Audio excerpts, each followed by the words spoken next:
So I think we need to keep the question in mind.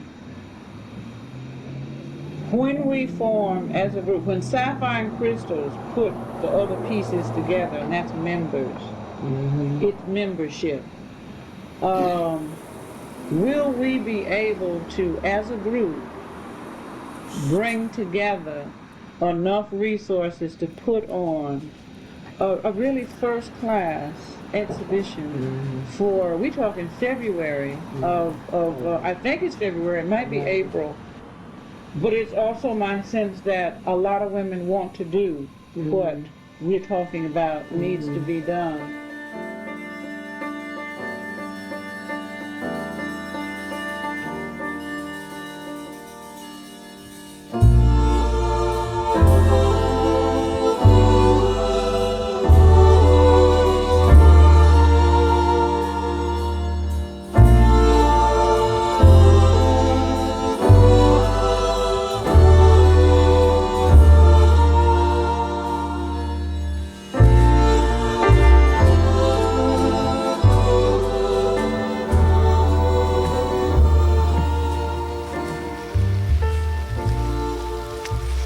There are about 5 or 6 generations of my folks out there on that hill.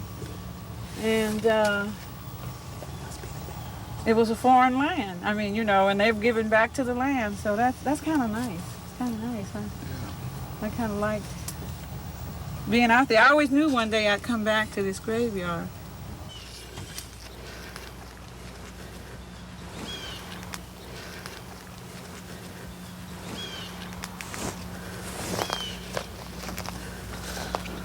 Wow, what did you got in your hand? Some earth, some dirt. Wow. Gotta preserve some of this and take it back. I mean, you know, that completes, I guess, what's supposed to happen.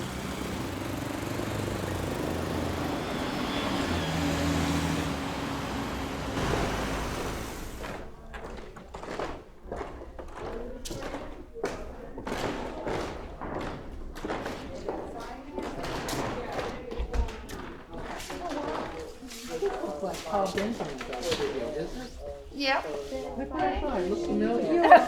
Well, Paul, yeah. Yeah. I went to Couple of days. Mine as well. That went on, you know, Longer months. time. Yeah, You that's just what had bothered me. problems. And maybe.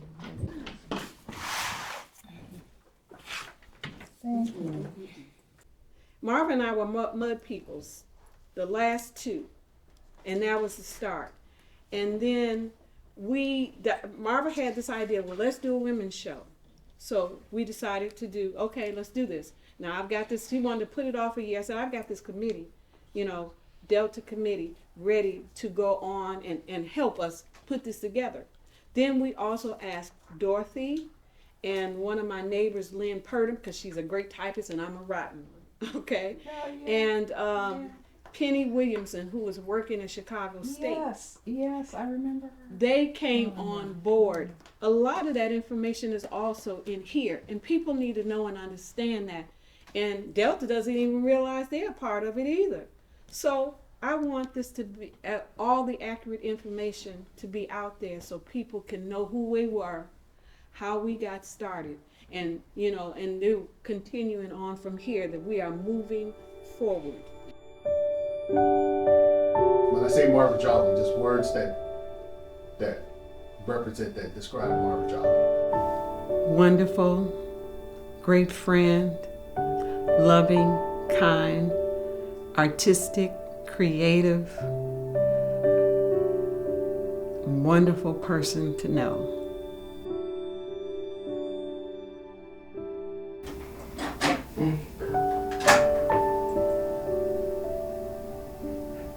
My message that is good for black women, that is my specialty. I think that it's about something I want us to be about, and that is about success. We have nurtured everybody else's and not ours. I had just had my second son, and I was home on maternity leave. And a couple of friends that had been away at school in Oklahoma contacted me and said they were a part of a group called Mud Peoples, and they wanted me to be a part of it. Marva, as a clay person or potter, was against the idea of me becoming a part of Mud Peoples because she said that, but she's a painter. How could she be a part of this? And so she was not initially in agreement. However, she was listening. At that time, I was working with plaster on canvas and painting plaster on canvas. And this is a technique I've worked with over the years that I've refined over the years. And she overheard some plasterers referring to the plaster as mud. So that was what made her decide that I could be a part of Mud Peoples. And one of the things she does is incorporate racial stereotypes into her work. So she does things like she'll take a black Sambo figure and she takes the black Sambo and puts a rifle in each hand. So she takes a negative image and makes it her own and puts it in altars. And by taking a negative image and making it your own, then you give yourself a lot of power. Marva was, a very strong-willed, determined person. I admired her because her art career was her second career. At some point, she decided to turn to art, and she devoted herself to it, and was determined to succeed. I first met Marva when I was in the administration at Chicago State University. I had started doing some art, taking some workshops. One day, I just happened to mention it to Marva, and she said, "Oh, I'd like to see what you do." So she came by, and I had set up a little studio space on my sun porch. She came in and she looked at my art, and she said, "We got to get this art of yours out of your house and into an exhibition." She was a strong sister and an interesting person. I got invited through, I think, Rose Bluen to come to this meeting that Marva was organizing for women artists in her at her studio home. And so I went, and at that meeting, she unfolded her idea to start working to develop venues for women artists, which I was really interested in. So that day, we had a really wonderful discussion about putting together an exhibition and organizing ourselves as a collective.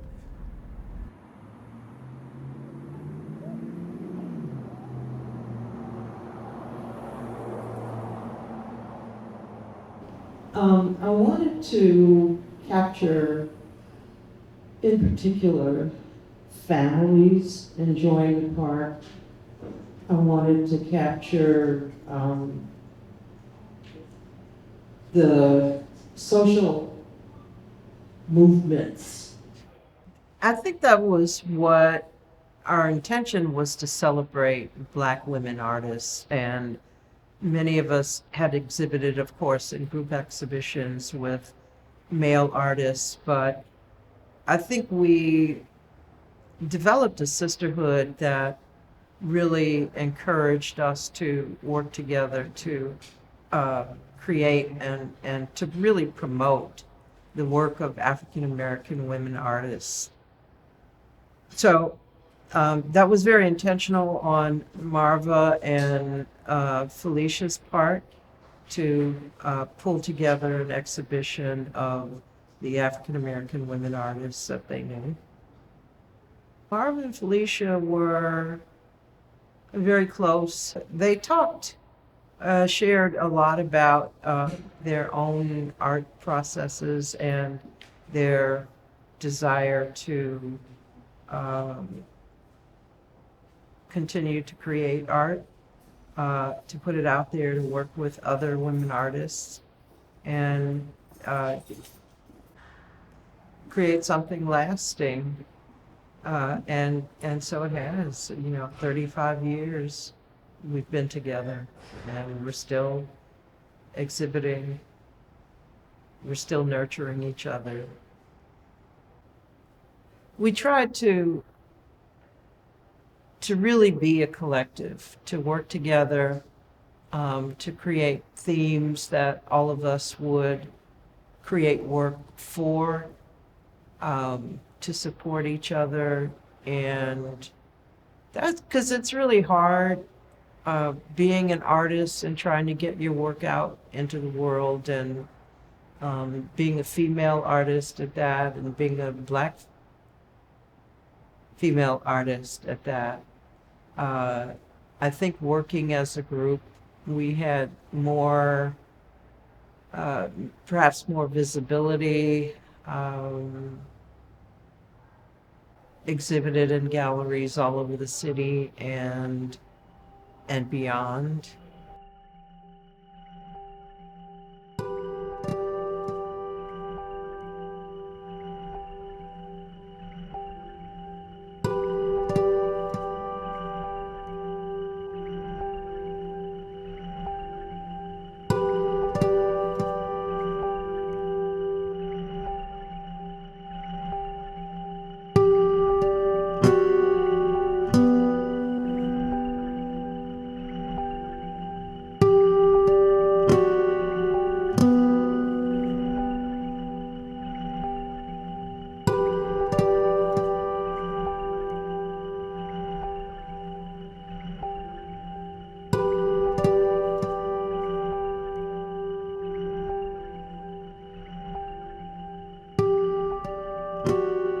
Art institutions knew for some reason they had to reach out to us because we were here.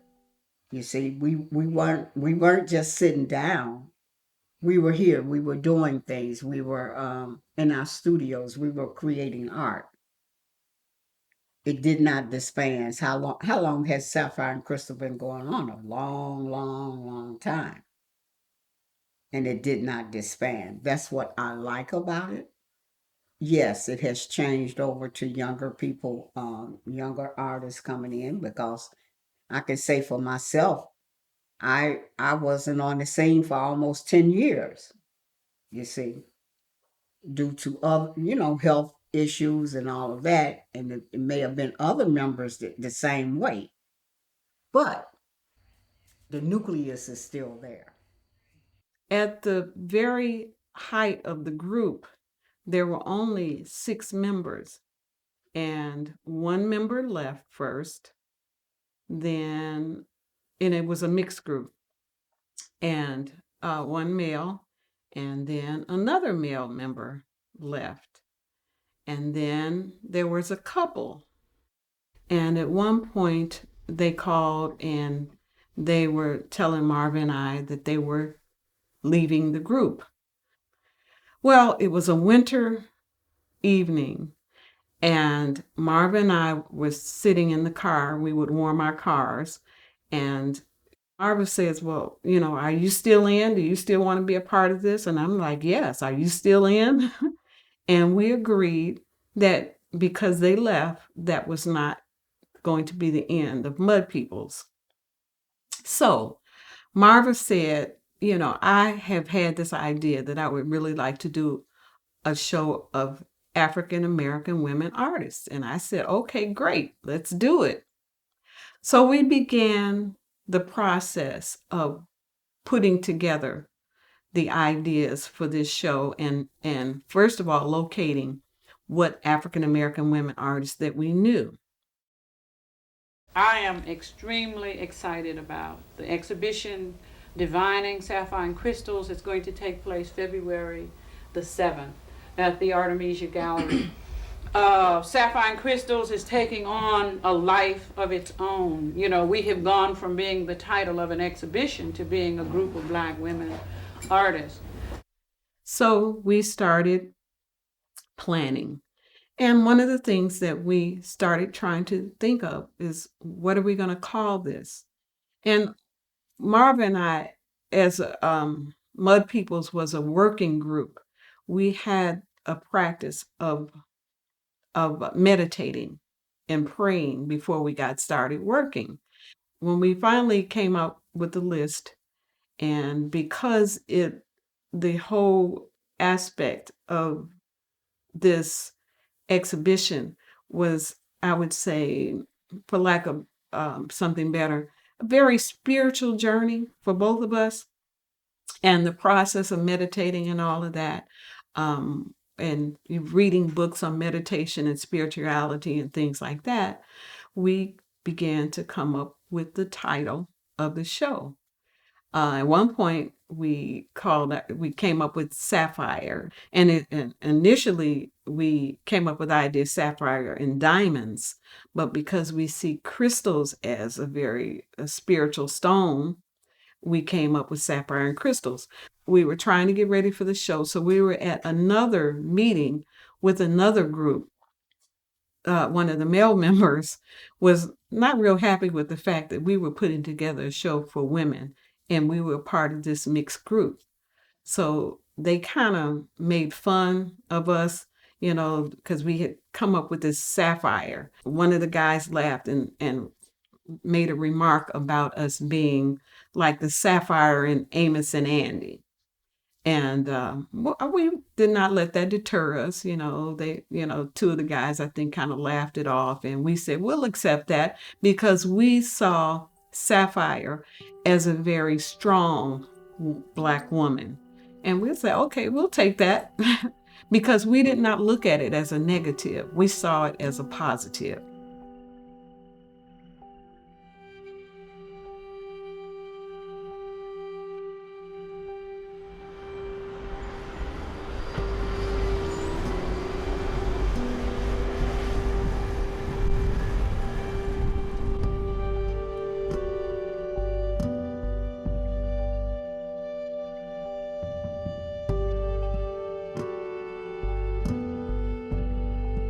Teamwork makes the dream work. No man is an island unto himself.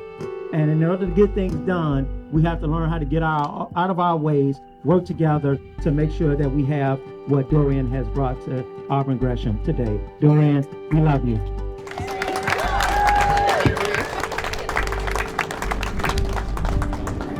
Wow, that's a lot of love. I just feel full right now with looking around at my team, looking around at the community that has embraced me, and man, getting this thing done, you just don't know. We've been rained on, we have been, toasted in the sun, we've been through it. But I'm just so proud to be here. I'm so proud to be a part of Auburn Gresham now. I can call it home. And this mural is a call to action. We are speaking of ideas. The mural is speaking about ideas of resilience, about peace, about brotherly love. And it is a testament to what happens when you combine civic love with the power of creative imagination. A very dynamic person, very passionate about what she wanted to do, which is one of the reasons Sapphire and Crystals exist. She was a no-nonsense person.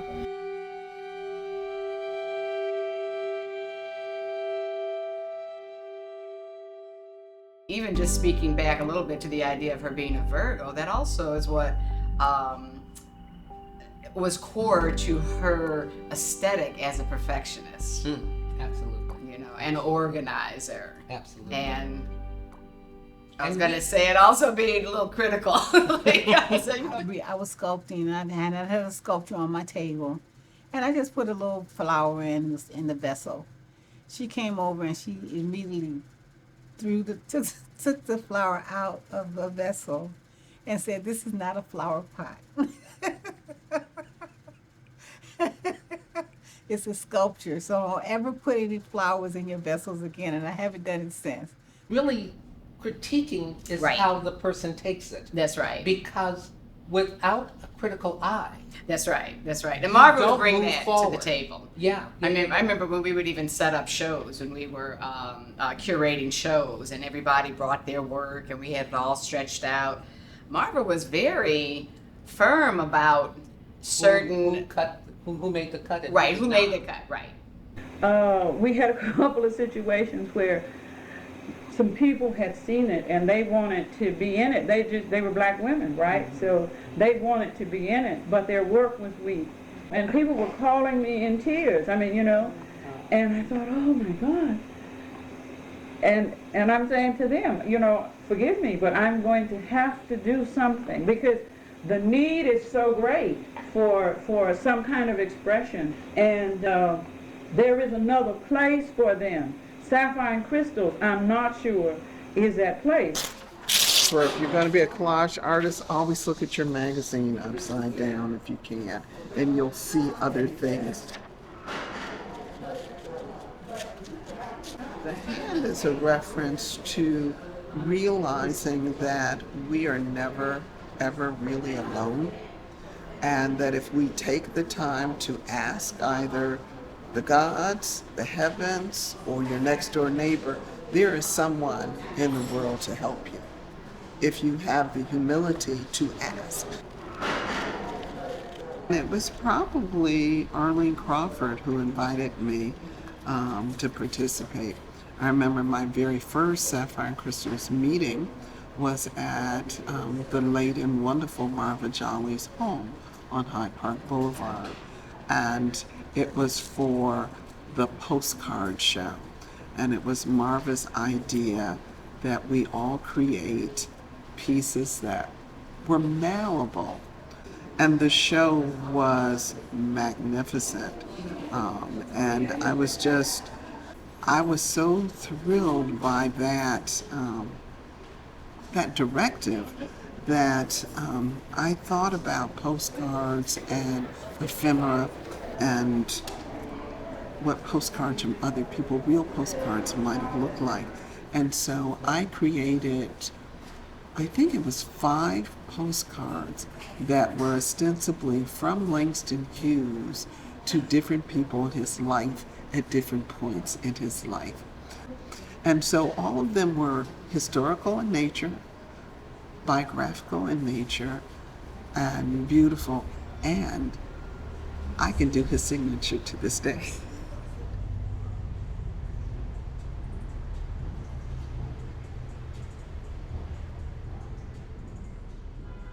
This was the first piece I bought by Juarez Hawkins, and I bought it at Helen West's gallery when she had a house gallery. And I'd had a hard day with a client, and it's called Cage Out. And you see right here, my goal was if I was having a bad day, I would have the person locked behind the screaming, and if I was having a good day, I would just shut this out. And so this is where you see her starting to do some of her clay work. And, you know, in terms of paper and clay, when she's forming this face right here. And she later evolved into doing more clay work. But this is Cage Up. And based on this work, I later commissioned, you had asked me which one is my favorite. And based on that, Juarez had done a piece for Patrick for Not Just the Hyde Park's Not Just Another Pretty Face. And so I'd always had box envy. So I thought, what a wonderful testimony to my grandmother, my niece, and myself as a child. Because we all have the name Olivia. My grandmother's name is Olivia, my niece is Olivia, and my middle name is Olivia. I gave her my father's biography. I described it, sent a lot of pictures, and I think she did such a wonderful job of capturing the energy of it. And a lot of times it's a good time for me to reflect, because she was no longer living, on what my grandmother meant to me and the relationship and just the strength that she had. And then in the middle is a locket with my grandfather, my grandmother's name, but that's my niece, Olivia, and then that's me as a child. And the picture that she took that from was, I had on my white gloves and I was holding my grandmother's hand. in the picture. So I just like that because it's a testimony to the females in my family. You know, women doing their thing. I don't know why anybody, they've got their audience, and their audience, I think, follows them and they respect the work they do. And you see how they intersect in types of a lot of their members in terms of curating other shows, educating, and just creating art, because a lot of them are teachers. And so I think there's enough for everybody to go around. So you've got this group that likes these artists, you've got the other group that likes those artists. But I think for women to make sure that their stuff is shown and they're acknowledged for it, it's needed. So you always got the option not to show up. So, but when you show up, you always get a pleasant treat. I think they've been a continuum in the art scene, and a lot of their members have, evolved and have gotten some solo shows, but then they come back to Sapphire and Crystals because I think they are a support group.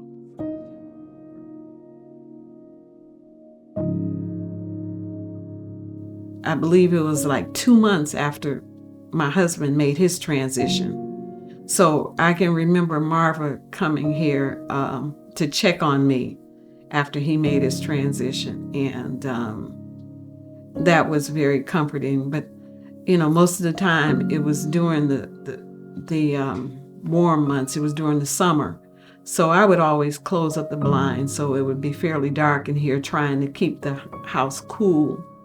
And I think she thought I was pretty depressed, which I was, but that didn't really have a lot to do with the blinds being closed.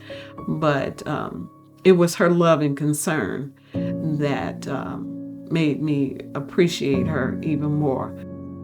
And my last interaction with Marva, she had stopped by my house, and it was the summertime, and we sat out in my backyard.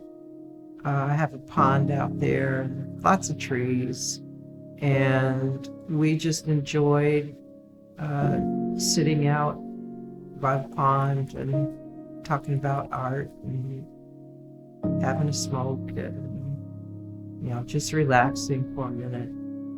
2 months after that, with her making her transition, that was a real jolt. Two of my favorite people, leaving this earth plane at the same time was very difficult for me.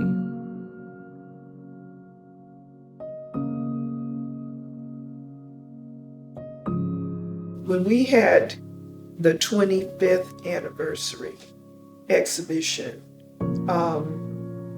2 weeks before the opening, Marva passed away. And even though her work was in the show, it was just such a void not having her there. Marva was often the catalyst that brought people together in the collective.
let's open this up. There are artists like Elizabeth Catlett and Barbara Jones Hogu who speak of the need, specifically of Black art, to serve the people. What role, in your opinion, does art have on the very real issues people are dealing with today? Keep in mind that these women were speaking several decades ago, but thinking about what's going on in 2022, how does art have that role? What role does art play these days? A lot of our art comes from within, us, and it comes out, and we share our emotions with people. I have one piece that I did is one of those. It's called Hearts on Parade, and these are these large hearts in the south side of Chicago, and they're going around the different neighborhoods in the south side of Chicago. And they're trying to bring neighborhoods, trying to bring people together and send messages to people so that we can unify. When it comes to African American women's art, I think I see in this city a growth in that because of Sapphire and Crystals. However, when it comes to African American women artists in general, there's still so much more work that needs to be done.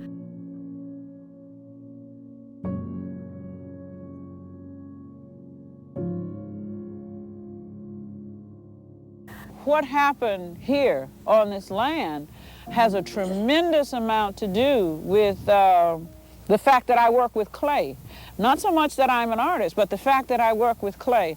Because as a child, I spent my life in rainy days making mud pies. I mean, I have always been a mud person. I have always liked to work with clay, with mud. And so much of what I feel when I work with clay is what I felt as a kid playing, making mud pies, you know.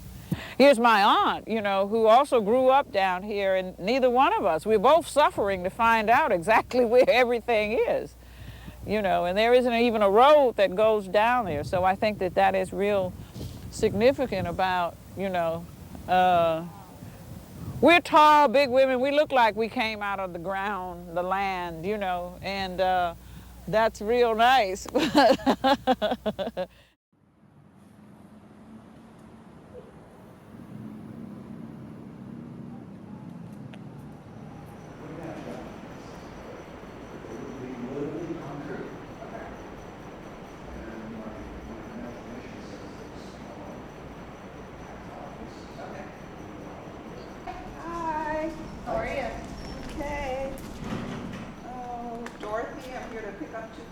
Awesome. Cool. Anyway, so I want to get.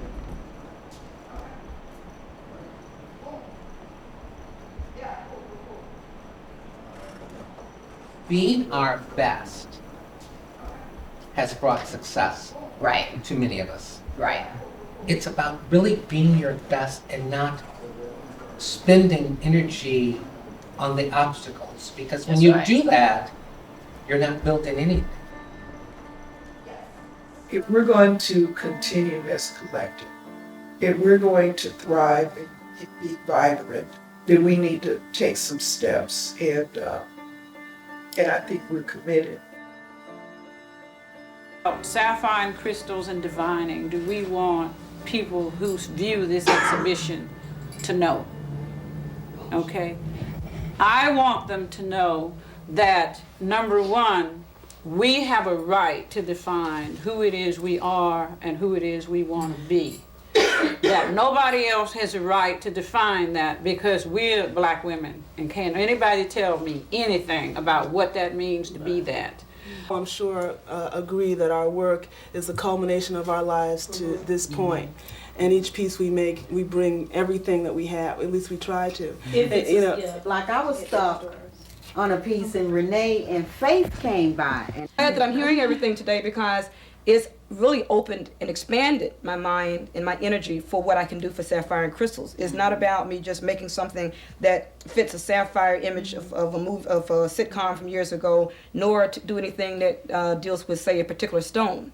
It's about a certain energy that, to me, is being crystallized, and this is what I'm looking at.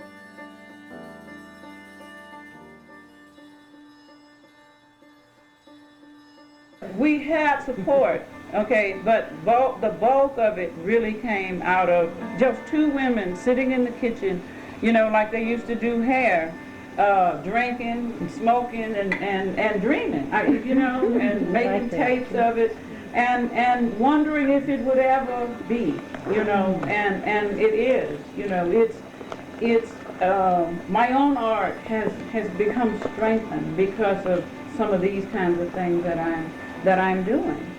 I grew up in Mississippi, had a sense of elegance to it in Mississippi because that's the way my mother did it. And I look at us and I think, well, hell, we had it the same way. Another generation of extremely talented black women. And we gotta do something with it, you know.